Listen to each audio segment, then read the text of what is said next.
E a zoeira nunca acaba na internet. Eu vou mostrar pra você os principais vídeos relacionados ao Bolsonaro e seus 43 anos de prisão que o PGR Paulo Gonet quer empurrar nele, mas também sobre o tarifaço, sobre Trump fazendo novas declarações de que Bolsonaro é um cara honesto. Tem o general Mourão fazendo uma declaração razoável, dizendo que, olha, Bolsonaro pode estar sendo injustiçado, mas ninguém tem direito de se meter no Brasil. O Mourão tem que...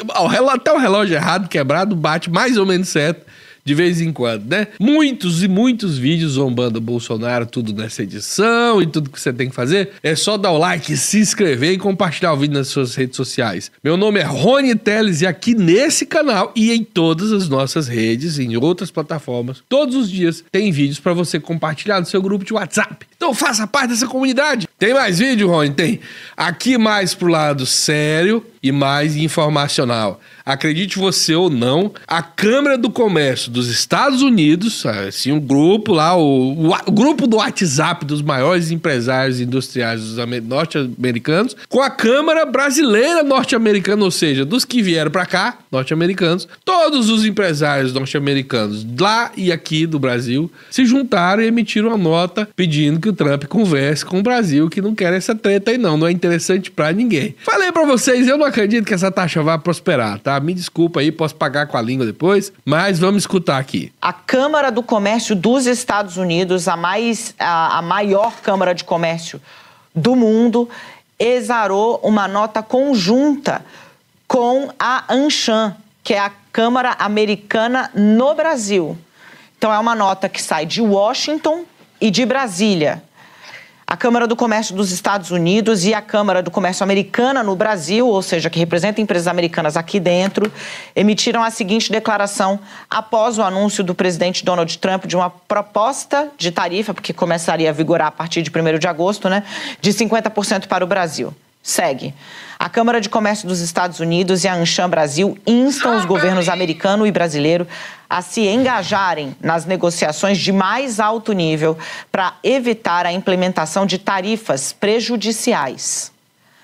Impor tais medidas em resposta a tensões políticas mais ampla corre o risco de causar danos reais a uma das relações econômicas mais importantes dos Estados Unidos e estabelece um precedente preocupante. A tarifa proposta de 50% impactaria produtos essenciais para as cadeias de suprimentos e de consumidores dos Estados Unidos, aumentando os custos para as famílias e reduzindo a competitividade das principais indústrias americanas. Agora a gente volta aqui a falar do outro assunto sendo discutido hoje em Brasília, que é exatamente o tarifaço. Pois agora há pouco o governo brasileiro, pelo Ministério das Relações Exteriores, emitiu essa nota aqui, olha só, publicada às 4h13, portanto, agora mesmo, faz 7 minutos que saiu essa nota aqui. Vamos apresentar aqui para vocês. O título da nota é Manifestações Indevidas do Governo Norte-Americano. A nota diz: o governo brasileiro deplora e rechaça mais uma vez manifestações do Departamento de Estado norte-americano e da embaixada daquele país em Brasília, que caracterizam nova intromissão indevida e inaceitável em assuntos de responsabilidade do Poder Judiciário brasileiro. Tais manifestações não condizem com os 200 anos da relação de respeito e amizade entre os dois países. No que se refere ao comércio, o Brasil vem negociando com autoridades norte-americanas desde março questões relativas a tarifas de interesse mútuo e está disposto a dar sequência a esse diálogo em benefício das economias, dos setores produtivos e das populações de ambos os países. A equivocada politização do assunto não é de responsabilidade do Brasil, país democrático cuja soberania não está e nem estará jamais na mesa de qualquer negociação. Está aqui uma nota dura, emitida agora há pouco pelo Ministério de Relações Exteriores, mais uma vez criticando a politização do assunto, né, no que diz respeito aqui ao tarifaço, trazendo para esse âmbito do tarifaço a discussão sobre o processo envolvendo uma tentativa de golpe de Estado no Brasil, que está em fase final no Supremo Tribunal Federal. Nesse momento, o vice-presidente Geraldo Alckmin está falando em Brasília. Vamos acompanhar. Quando é que efetivamente o senhor deve se reunir? Olha, eu já o recebi, né, o Gabriel Escobar, que é o encarregado da Embaixada Americana, já o recebi, não agora, nesses dias, mas anteriormente. E temos mantido um contato importante com o secretário Howard Lutnick e com o embaixador Greer, que é da USTR. Mas vamos ouvir aqui o setor produtivo aqui.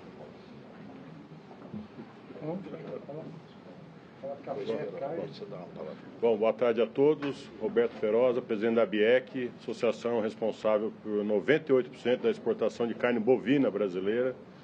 Nossa preocupação com a medida tomada pelos Estados Unidos. Viemos trazer ao governo brasileiro a indicação de que a negociação precisa continuar. Nossos frigoríficos já estão parando de produzir carne destinada aos Estados Unidos, haja vista a incerteza da taxação. Com essa taxação se torna inviável a exportação de carne bovina aos Estados Unidos, que é o nosso segundo maior comprador, né? O primeiro lugar a China, segundo os Estados Unidos. E nós temos aí cerca de 30 mil toneladas que estão produzidas, estão no porto ou nas águas já. E que é uma preocupação nossa, como isso se dará o desdobro a partir do dia 1º. É um volume em torno de 150, 160 milhões de dólares que já estão produzidos e a caminho dos Estados Unidos. É uma preocupação adicional ao produtor, que tem um impacto numa cadeia que gera 7 milhões de empregos no Brasil, e que nós viemos trazer aqui ao governo a nossa preocupação, dizer que estamos negociando com os importadores nos Estados Unidos e que estamos também apoiando as negociações do governo federal, haja vista o trabalho de abertura de mercados que o ministro Fávaro tem feito, muito êxito. Então nós estamos aqui trazendo a visão do setor produtivo, da pecuária e da indústria da carne bovina. Obrigado. Alguma sugestão de resposta? A sugestão é, de imediato, se possível, uma prorrogação do início dessa taxação, que existem contratos em andamento, né? Não dá tempo até o dia 1º de desfazer esses contratos, etc., mas que nós hoje complementamos a produção americana, né? O produto americano está no seu menor ciclo pecuário dos últimos 80 anos e o Brasil exporta praticamente o que é utilizado na indústria americana para fazer hambúrguer, ou seja, recortes do dianteiro do boi, carnes não tão consumidas no Brasil, mas que têm importância econômica para os Estados Unidos. Então, levar essa relevância na negociação para que a gente possa ou ter a prorrogação ou o retorno. Lembrando que o setor hoje já é taxado em cerca de 36%. Então, já tem uma alta taxa e esses 50 adicionais seriam praticamente inviáveis para a exportação. Então, Obrigado. o Big Mac vai ficar mais caro? Nos Estados Unidos, com certeza. Boa tarde a todos. Márcio Ferreira, presidente do Secafé, responde por 97% das exportações de café para todo o mundo. O Brasil exportou ano passado 50,4 milhões de sacas de café, das quais 8 milhões, 8,2 para os Estados Unidos. Os Estados Unidos é o maior consumidor de café e o Brasil representa 33% de todo o café consumido lá. Para cada dólar exportado pelo Brasil, gera 43 dólares na indústria americana. Os Estados Unidos emprega 2,2 milhões de pessoas no café, na indústria, e 343 bilhões de dólares são gerados pelo café lá. O café brasileiro é o café mais competitivo, isso é muito importante notar, tanto o arábica quanto o robusta, e o café brasileiro ele traz o corpo e a doçura que os outros cafés das outras origens não têm, precisamente não têm. E a nível de consumidor, o consumidor ele está satisfeito, feliz com os cafés do Brasil. Nós, na semana passada, realizamos em Campinas o que foi considerado o maior evento do trade mundial. Tivemos presença de 35 países e mais de 1.000 pessoas. E ali nós já tivemos possibilidade de dialogar com a maior rede de cafeteria do mundo a respeito da tarifa, quando ainda era 10%, junto com o governo. E aí fica o nosso agradecimento ao governo por tudo que tem feito, não somente no Brasil, mas também no exterior. E o nosso papel é, como foi colocado aqui, dialogar. Também tive contato com outros importadores, os maiores americanos, e eles estão exatamente nesse sentido. É extremamente inflacionário para a população americana. Café não é produzido nos Estados Unidos, então não concorre contra o agro-americano. E nós vemos com bons olhos, principalmente esse momento em que o governo nos chama para conversar, e não tem sido diferente, não é por causa da tarifa, como eu falei aí, abertura de mercado, viagem para o exterior, tive 30 dias na Ásia com o governo, então estou muito feliz de estar aqui e dizer para vocês, nós vamos achar uma solução e ela será benéfica para todos nós. Falar pelas frutas. Pode também, fala também aí, Bielão. Boa tarde a todos. Pavel Cardoso, presidente da BIC. Complementando os dados informados pelo Márcio, a BIC representa 40%, 90% de todo o consumo nacional, é responsável pela transformação da qualidade do café brasileiro. E complementando essa informação, o equilíbrio das duas nações no que compete ao café, o café representa 0,86%, mesmo sendo o maior produtor mundial, 40% da produção mundial é o Brasil que representa, e o ecossistema café representa pouco mais de 0,85% do nosso PIB. Em comparação ao PIB americano, o café lá naquele país representa 1,2% do PIB americano. 76% dos americanos consomem café.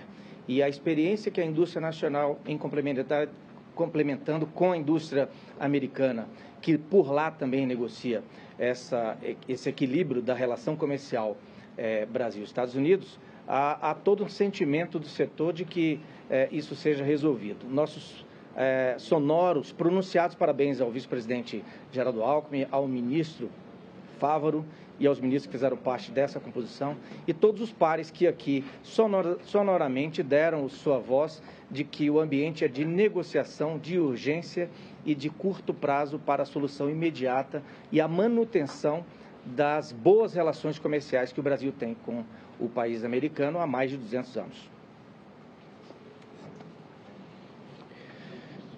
Boa tarde, meu nome é Ibiapaba Neto, sou presidente da Citrus BR, associação que representa exportadores de suco de laranja. Bem, suco de laranja é um produto importante na pauta de exportação brasileira. 40% das nossas exportações tem como destino o mercado americano, que no último ano foi responsável por 1,3 bilhão de dólares em receitas. Nós temos uma complementaridade muito grande com o mercado americano, que do total que eles importam, 70% é de suco brasileiro.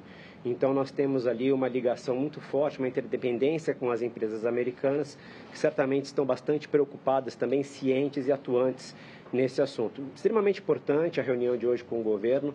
Agradeço ao vice-presidente Alckmin, ao ministro Fávaro, que têm sido aí apoiadores desta linha do diálogo que precisa permanecer.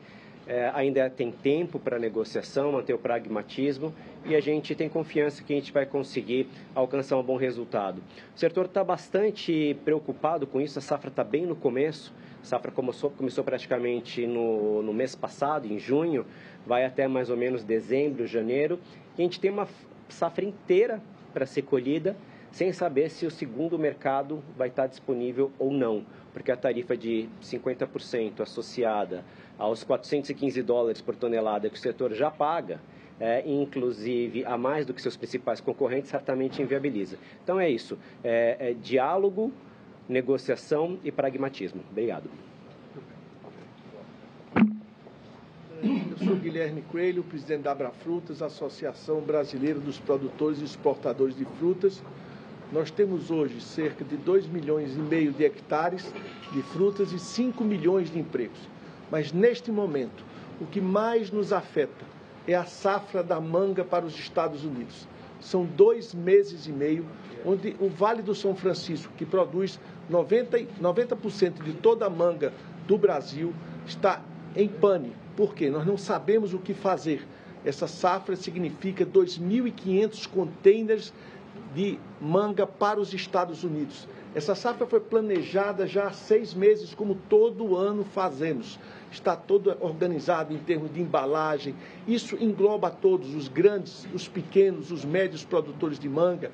Nós já temos reservas nos navios, nós temos tudo organizado. Quem vai receber, os supermercados. Enfim, e agora nós estamos bastante inseguros. Eu quero aqui parabenizar a iniciativa rápida do vice-presidente Geraldo Alckmin, do governo brasileiro, do ministro Fávaro, porque, infelizmente, nós, uma hora dessa, não podemos pegar essa manga e jogar na Europa. O preço vai desabar, não tem logística para isso. Não podemos colocar essa manga no Brasil, porque vai colapsar o mercado. Então, urge uma definição, urge o bom senso, urge a flexibilidade, urge um pensamento global, um pensamento geral, para que nós possamos não ter que deixar manga no pé, desemprego em massa. E para isso nós precisamos estar atentos. e dialogando, conversando. É assim que se resolve. Isso foi colocado inverso. Primeiro a taxação, a imposição e depois a conversa. Não é assim que se faz. Geralmente se conversa, exaure a conversa. Quando não dá mais, aí parte para outra coisa. Então, eu creio que o diálogo vai fazer com que nós voltemos e, na minha opinião, eu fico sonhando que essa parte de alimentação seja tirada dessas taxações. O mundo hoje tem insegurança alimentar. São milhares de pessoas que hoje tomaram café da manhã e não sabem ou não sabiam que iam almoçar. Então, o alimento não pode entrar nessa taxação. Isso não é sério, não é pessoas que pensam na humanidade, que é muito importante. Quanto é a taxação hoje, no caso da manga especificamente? Do caso da manga, não existia, é 10%. E aí parte para 50%. É inviável mandar manga para os Estados Unidos, não tem condição de jogar essa manga toda na Europa, não tem condição de jogar, e a safra está aí. A safra começa no dia 1º de agosto. Vamos lá? Um pouquinho. Muito obrigado. Obrigado à presença de todos vocês, agradecer ao nosso vice-presidente Geraldo Alckmin, que foi designado pelo presidente Lula para que a gente mantivesse, então, esse completo diálogo aberto, para que a gente possa sentir na presença das entidades representativas do setor. Isso vai continuar acontecendo, as angústias e os anseios. Mas é importante trazer aqui a vocês, desde o primeiro dia do governo do presidente Lula, desse terceiro mandato, uma das missões dada ao Ministério da Agricultura, em parceria com o Ministério das Relações Exteriores, a Apex e o MIDIC, com o vice-presidente Geraldo Alckmin e a sua equipe, a ampliação dos mercados para a agropecuária brasileira. Isso foi feito de forma muito intensa, com o próprio presidente lidando a boa retomada da diplomacia brasileira, dos fóruns internacionais. O Brasil, liderando esse processo, gerou uma oportunidade de 393 novos mercados abertos para a agropecuária brasileira, além das ampliações. O que significa isso? Por exemplo, os Estados Unidos já era um mercado aberto para a carne bovina, mas só nos últimos anos é crescente. Do ano passado para esse ano, por exemplo, a carne bovina saiu de 220 mil toneladas, nos primeiros 6 meses desse ano, 190 mil toneladas. Chegaríamos a 400 mil toneladas. Para a China, foram 52 novas habilitações de plantas frigoríficas. Isso tudo gera oportunidade de crescimento econômico, geração de emprego, e isso está reverberando na economia brasileira. A determinação do presidente Lula é que este papel agora seja intensificado, achar as alternativas para esta produção brasileira. Quando a gente lança o maior plano safra da história desse país, que vem suceder os outros 2 recordes deste governo, com a super safra brasileira, é para que a gente possa abastecer o mercado local, combater a inflação de alimentos e excedentes para exportar, gerando crescimento. Nós vamos, então, intensificar a busca de alternativas, mas já no reconhecimento de que não é possível, em 10 ou 15 dias, dar destino a tudo isso que se produz no Brasil e é vendido para os Estados Unidos. O diálogo está aberto da parte brasileira, mas com respeito à soberania e com muita altivez. Presidente, sobre responsabilidade. A questão de cotas está na mesa? A questão de cotas está na mesa? Não. Presidente, sobre reciprocidade. Ministro, sobre a reciprocidade, fala alguma coisa sobre o decreto, por favor. A reciprocidade é importante. Olha, o decreto, ele instituiu o comitê formado pelos ministérios da Indústria, da Fazenda, da Casa Civil, do Ministério das Relações Exteriores e regulamentou a lei da reciprocidade. Então, temos a lei, o decreto agora regulamentando a lei e, de outro lado, o comitê instalado e para ouvirmos o setor produtivo. Ouvimos a indústria, agora o agro, agora no período da tarde, amanhã continua com empresários americanos e brasileiros, organizações do cooperativismo, CNA, CNC, outros setores que querem ser ouvidos. Então, acho que nós temos aí os próximos dias muito importante para a gente reverter um quadro que não tem a menor lógica do ponto de vista econômico nem comercial. É prejudicial ao Brasil e é prejudicial aos Estados Unidos. As ferramentas têm duas opções. Em que momento o governo pode...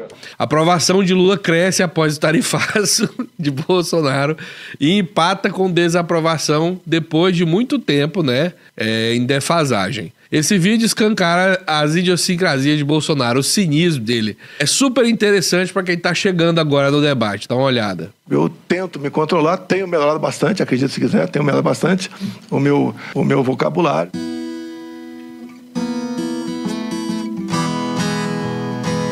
Me desculpem, não tinha essa intenção de acusar de qualquer desvio de conduta. Repito, Alexandre, seja homem uma vez na vida, Alexandre. Peço desculpa se eu ofendi alguém. Deixa de ser um patife, Alexandre Moraes. Um patife. Quais eram os indícios que o senhor tinha que nós estaríamos levando 50 milhões, 30 milhões de dólares? Será que o outro ministro está dando 50 milhões de dólares? Será que é grana que tem isso? Não tem indício nenhum, senhor ministro. Estou aqui porque acredito em vocês. Tem sempre os malucos ali que ficam com aquela ideia, né, de AI-5, intervenção militar. Eu louvo os militares que em 68 impuseram o AI-5 para conter o terror em nosso país. Nossas Forças Armadas, se precisar, iremos para as ruas. É que as Forças Armadas, os chefes militares jamais iam embarcar nessa, porque o pessoal estava pedindo ali. Nosso exército são vocês. O que vocês determinarem, nós faremos. Posso fazer uma brincadeira? O senhor sabe. Respeito.